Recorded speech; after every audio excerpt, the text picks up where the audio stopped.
کی، لیکن 13 اپریل تک چترالی 2 مین پوزیشنز چھوڑ کر بھاگ گئے، جبکہ 18 اپریل تک پورے غائب ہو گئے۔ اسی اثنا برٹش نے میجر جنرل رابرٹ لو کی سربراہی میں 15,000 جوانوں کو اکٹھا کیا۔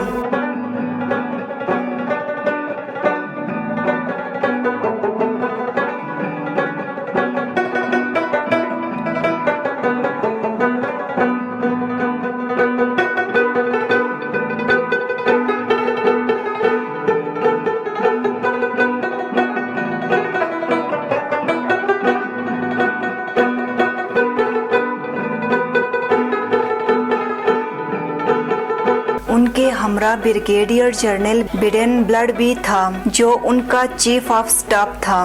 گلگت سے کیلی کی روانگی کے ایک ہفتے بعد پشاور سے وہ روانہ ہو گئے۔ مورخین کے مطابق ان کے ہمراہ فرانسس ینگ ہسبینڈ بھی تھا، جو آفیشل لیو پر ہونے کی وجہ سے لندن ٹائمز کے لیے رپورٹنگ کر رہا تھا۔ 3 اپریل کو انہوں نے مالاکنڈ پاس پر حملہ کیا، جس کی دفاع 12,000 مقامی جنگجو کر رہے تھے۔ 17 اپریل کو عمرہ خان کے لوگوں نے منڈا میں ان کے محل کی دفاع کی کوشش کی، لیکن ان کی تعداد کم ہونے کی وجہ سے وہ بھاگ گئے۔ مورخین کے مطابق محل میں گھسنے کے بعد برٹش فورس کو ایک لیٹر مل گیا، جس میں ایک اسکاٹش کمپنی کی جانب سے 3,700 روپے میں میکسیم گن اور 34 روپے میں ریوالور دینے کی پیشکش کی گئی تھی۔ اس کے بعد اس کمپنی کو انڈیا چھوڑنے کا حکم دیا گیا۔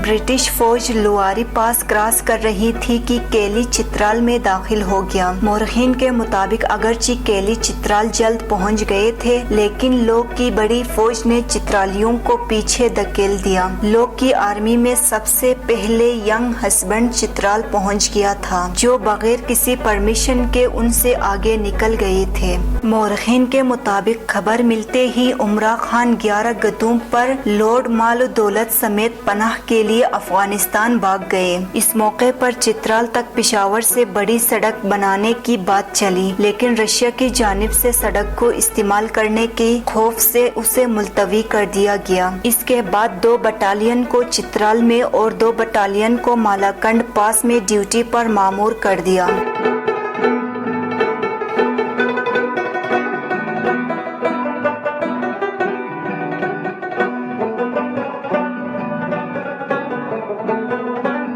ان کو خبر ملی کہ برٹش کے چلے جانے کے بعد رشیا چترال پر قبضے کا پلان بنا رہا ہے۔ 1895 کے بعد چترال پرسکون رہا، جبکہ رابرٹسن نے 12 سالہ شجاع الملک کو چترال کا مہتر بنایا۔ انہوں نے 41 سال تک چترال پر حکمرانی کی اور وہ 1936 کو وفات پا گئے۔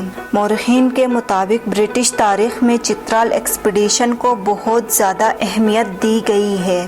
چترال فورٹ کی دفاع کرنے اور گلگت اور پشاور سے برٹش فوجیوں کی قیادت کرنے والوں کو برطانوی گورنمنٹ کی جانب سے مختلف اعزازات سے نوازا بھی گیا۔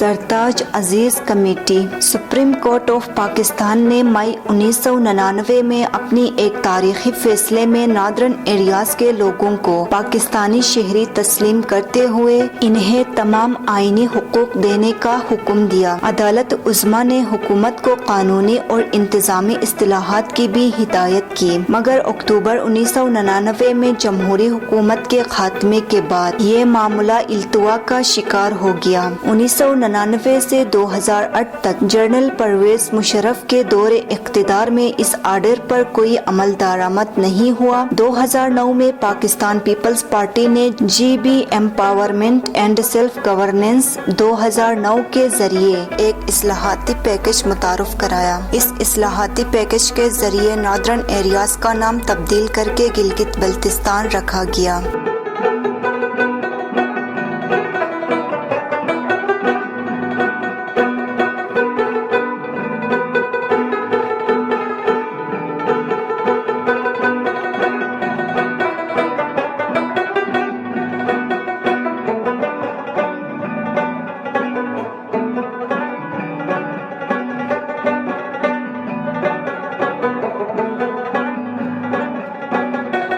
جبکہ منتخب وزیر اعلیٰ کی نگرانی میں 33 ممبران پر مشتمل قانون ساز اسمبلی قائم کی گئی۔ اس پیکج کے ذریعے انتظامی معاملات میں بھی گلگت بلتستان کو دیگر صوبوں کے قریب تر اختیارات دیے گئے۔ گلگت بلتستان کی عوام کی جانب سے مزید آئینی حقوق دینے کی ڈیمانڈ پر جی بی کی آئینی حیثیت تعین کرنے کے لیے مسلم لیگ نون کے دور حکومت میں وزیر اعظم محمد نواز شریف نے 29 اکتوبر 2015 کو سرتاج عزیز کی سربراہی میں 9 رکنی اعلیٰ سطحی آئینی کمیٹی تشکیل دی۔ اس کمیٹی میں اٹارنی جنرل اشتر اوصاف علی، وزیر اعظم کے معاون خصوصی خواجہ ظہیر احمد، وزیر اعلیٰ Gilgit Baltistan Hafeez ur Rehman, foreign secretary Aizaz Ahmad Chaudhry, secretary Kashmir affairs and G B Abid Hussain, chief secretary Gilgit Baltistan Tahir Hussain اور director general military operations major general Shamshad Mirza شامل تھے۔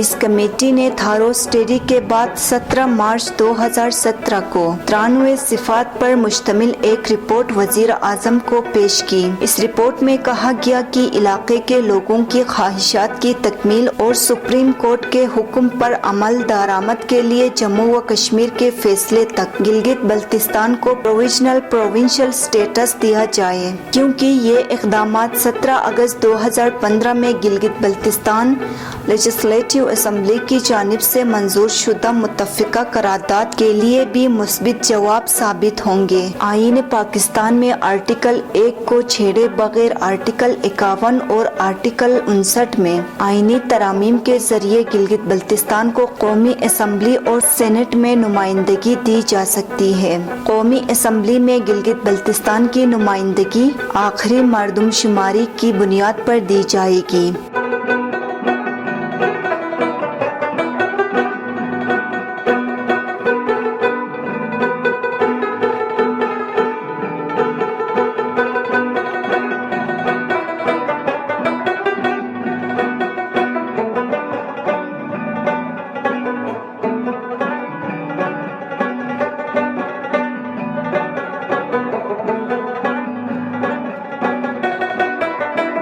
اس لیے گلگت بلتستان کو 3 اسپیشل سیٹیں دی جائیں، یعنی ہر ڈویژن گلگت، دیامر اور بلتستان کو 1 سیٹ دی جائے۔ اس میں ایک اضافی ویمن سیٹ کا اضافہ کیا جا سکتا ہے۔ یہ آرڈر آرٹیکل 258 کے تحت صدر جاری کر سکتے ہیں۔ آرٹیکل 51(4) میں تبدیلی کے ذریعے سیٹوں کی فراہمی ممکن بنایا جا سکتا ہے۔ رپورٹ میں مزید کہا گیا کہ اسی طرح آرٹیکل 59 میں ترمیم کے ذریعے سینٹ میں بھی 3 سیٹیں پیدا کی جا سکتی ہیں۔